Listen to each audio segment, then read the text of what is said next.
Okay, rankings. Obviously, I'm not going to exclude my team. I'm going to exclude my team. Or try to include my team and just be like, no one has a chance beating us. No, no, can't you see? We can't be doing that, chat. Can't be doing that. I will exclude my team. Okay? I will exclude my team. Okay. Team numero uno are, in my opinion,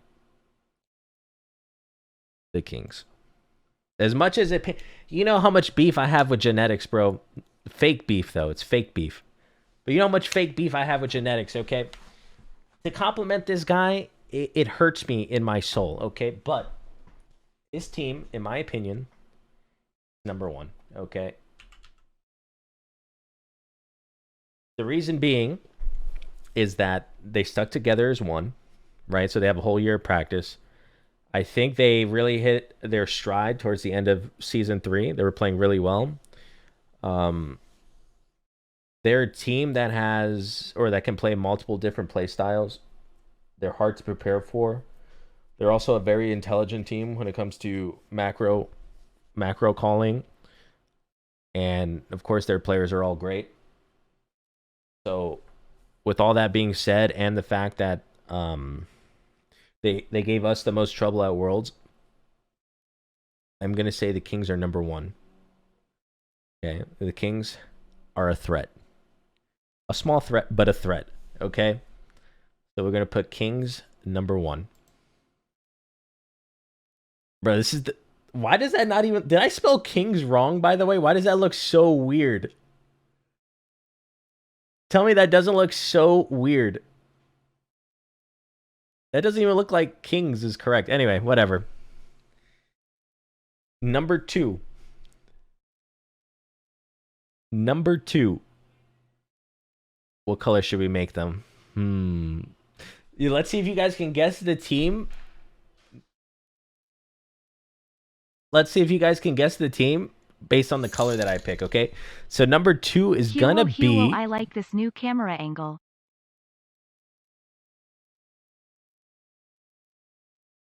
Dark Magenta 3.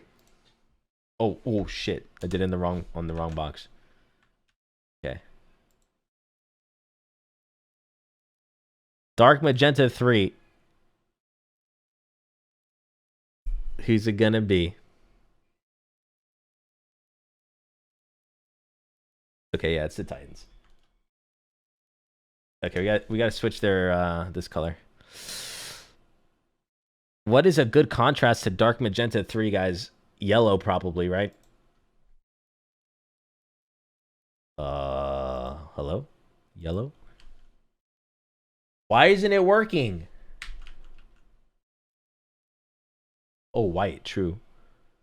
X color, white. What? It is selected, bro.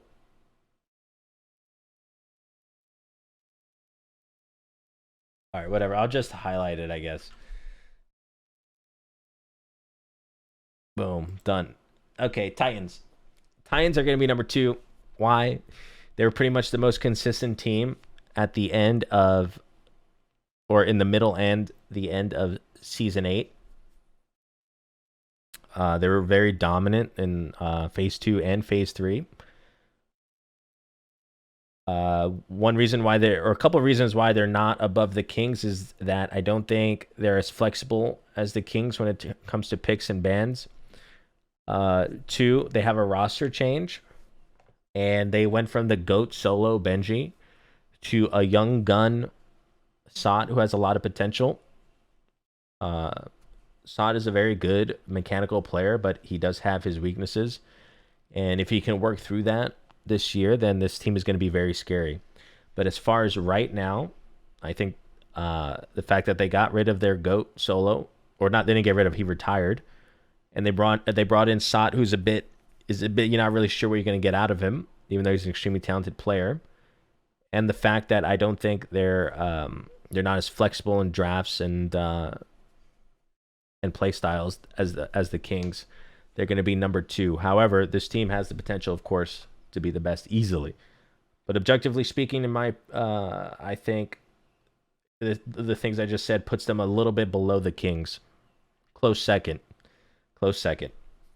Okay. Number 3. Who will be number 3?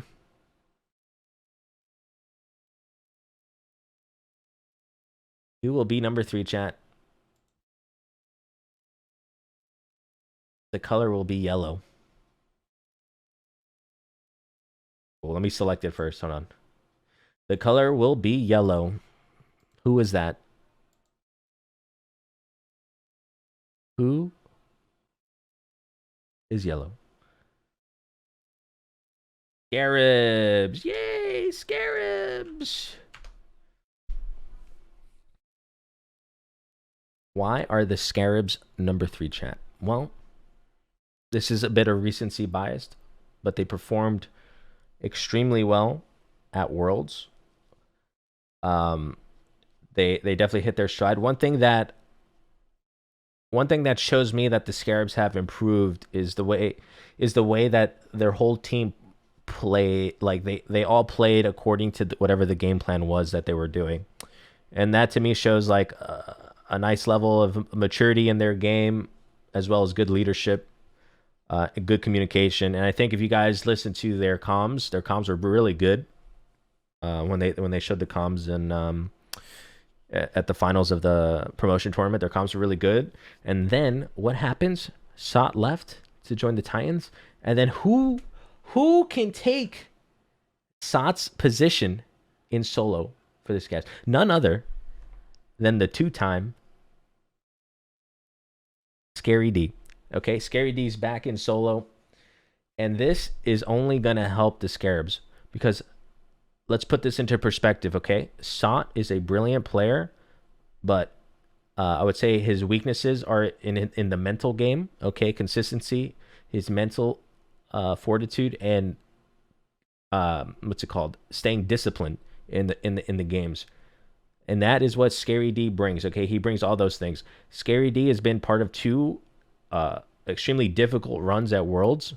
Okay, he's been in every type of game you can imagine: stomps, reverse sweeps, whatever it was. Right, you come from behind wins. Right, you name it. He knows how to win Smite games from any angle, and that level of game knowledge is only going to help the Scarabs. And not to mention, he's super chill guy. He's a great teammate. So he literally brings nothing but positives. And if you look at his latest Twitter post, he posts a picture shirtless, and this man is getting yoked. Okay? And that means he's in a good spot mentally, all right? He's ready to F. All right, I'm not going to say the actual word because it's going to go on YouTube. So I think he's coming in hungry, motivated. He's in a good space. He's with people that he likes, and I think he's going to have a phenomenal year, and he's going to bring that kind of that world championship winning experience to the young Scarabs, who I think are going to have a phenomenal year. I got nothing for high hopes for this team. Okay, with that being said, we'll move on to number 4. Number 4 in the list. Guys, can you guess this one? It's green. Who could that be? The Valks. The Valks. Okay. The Dragons. The Dragons are number 4, chat. They started off Season 8 very strong, kind of like their, usual selves. And then they started up here, and then they just crashed and burned throughout the season as the season went on. They had a really poor showing at Worlds, and for whatever reasons, they just did not look good last year. But that doesn't change the fact. That they have extremely talented players. They know how to win. They were very dominant in Season 7 and Season 6. So they know how to win. I don't know whether, Season 8 was like a combination of burnout, or they didn't like the meta, or whatever. They just had an off year. But I do think that them having that kind of rough year is just going to reinvigorate them this year. They're not starting at the top like they always are, right? They're starting at the middle, which I think can take away some pressure from them because everyone's not going to expect them to win right off the bat. And they can kind of just focus on getting better as a team. They had a roster change where they let go of Heroin and they brought in Pagon. Pagon, who is an extremely talented mid laner. He's raw, right? He has no competitor, or he has no SPL experience. He's been in the SEC, but he's going to be in a team with, veteran players, world championship winning players. So I think they're going to help him a ton, and he's going to do just fine. So I'd say Dragons are going to start fourth, but I wouldn't be surprised if they went all the way up to first. Okay, because this team always has a ton of potential. You never want to count them out. You never want to take them lightly. So, based on what we've seen, objectively speaking, they're fourth, but they can easily catapult to number one. I have no doubt they're talented enough to do it. Okay. Next up. Who's next?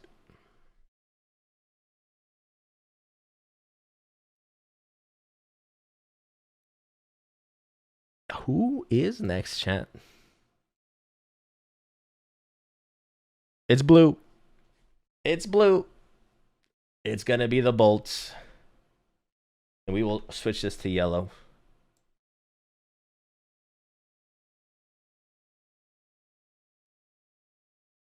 Okay. So the Bolts are fifth. I keep thinking I'm missing a team, and I keep remembering that I didn't put my team in this. So there's only going to be 7 teams.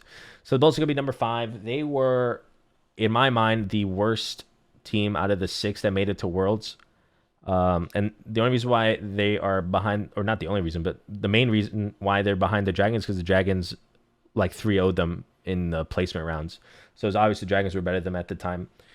I think the Bolts, they have a lot of work to do in their like strategies, in their like shot, I don't know, their shot calling, their strategies, their picks and bans. Like I feel like in the beginning of the year, they thought to themselves, we're gonna play this style or this one and only style, and then when things change, they fail to change with it, and then by the end of the year, I think they were just kind of like completely lost on what they wanted to do. They couldn't really figure it out before Worlds.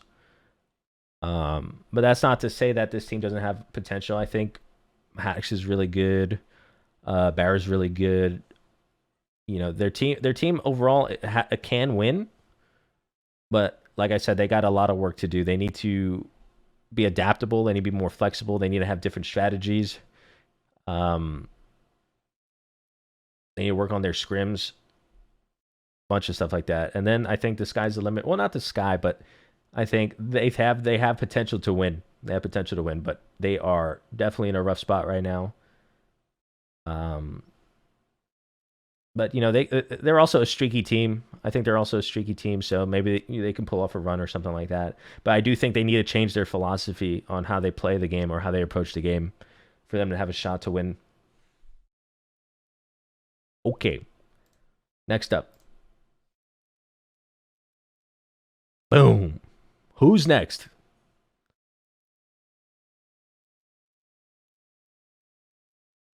It's red. Who's red? Who's red?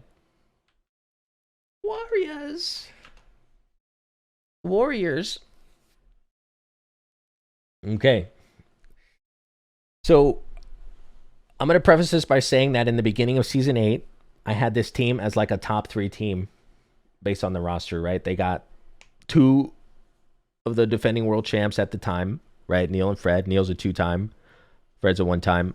They have Nika, Dardes, and Vote, who have always been on great teams, top teams, and they're all amazing players. But then they got hit with ping diff, and I think that definitely that kind of just stunted their growth as a team, right? I feel like maybe they weren't mentally in it. It's kind of impossible to be mentally in it.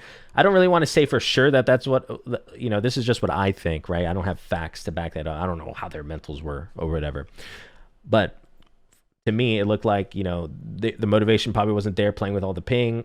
It's kind of just hard to play. Fred and Dardas, they're playing with over 140, I believe it was like 160 plus, whatever it was, right? So it's really tough for them. And then they come to America at the end of the season, but it's kind of a little late then, right? They're kind of just still behind. All these other teams have like 8 months of practice on good ping and things like that. So I just think they didn't have enough time to really hit their stride.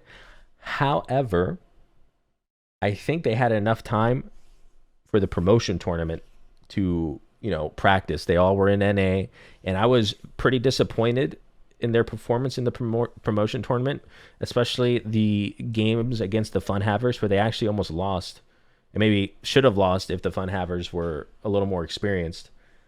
And I think that was a little bit disappointing. I don't know if they took that game as seriously as they could, but it was very disappointing to me to watch because I expected them to stomp their way through the promotion tournament. And then I was a little bit more, how do I put this? I was given more confidence in them when they took out the Winter Dogs, because I think they looked better against the Winter Dogs than they did against the Fun Havers. So I don't know. I think this team is starting to run out of excuses for performance, and I expect them to have a big phase one because they need to, in my opinion.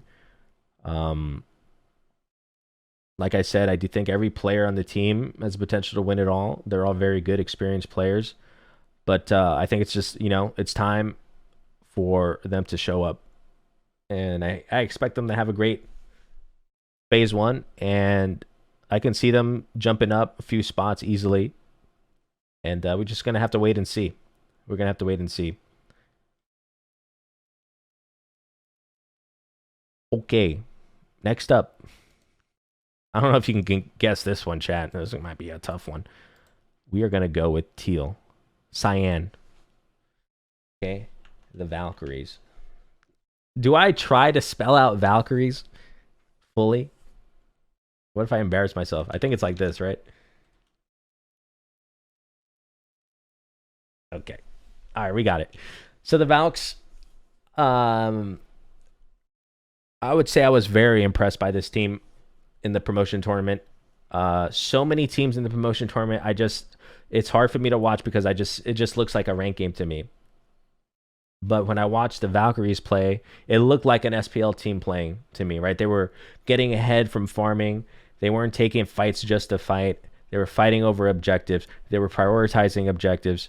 It looked like a really good foundation for an SPL team that I think can only get better. They got a very hungry core. You heard Kirmi say to himself, none of them entertained any offers this offseason. They wanted to stick together and take their chances through the promotion tournament, which I thought was very admirable, because in this kind of business here, job security is very low. Chances to make SPL is very low. So them taking a chance on each other, to me, speaks volumes. And I'm very happy to welcome this team into the SPL because I think they earned it and deserve it. And like I said, from the things that I've seen, they look good. They look good. They look like they have potential, and they already have kind of the basics down of like play style in the SPL, which was very impressive to me. There is a lot of things they can work on. I'm not really going to go through the list, but anyway, that is why they're last. But I think they do have a lot of potential, and I do think that is the end of the tier list. And my final thoughts are going to be that since there's no ping diff this year, that this year is probably going to be insane, and I wouldn't be surprised if every team is competing with each other, and you're not going to have like a team that goes 0-10 or 0-20, whatever it's going to be. And I think most of these teams will be able to compete with everyone else, if not all of them. So I think it's going to be a really exciting year, and I'm pumped for every team. Yeah, that's it. That's my season 9 tier list. Hope you guys enjoyed. Thank you. What do you guys think? All right, I'm done. I'm done with it. What do you guys think of the tier list and the reasonings? Just lay it on me. You think it sucks? What, volume? I corrected myself though. Volume. Good usage of Excel. Average rank is A tier. I would have, if I did groupings, it would be us, Kings, Titans, and then Scarabs, Dragons. And then it would be Bolts, and then it would be Warriors, Valks.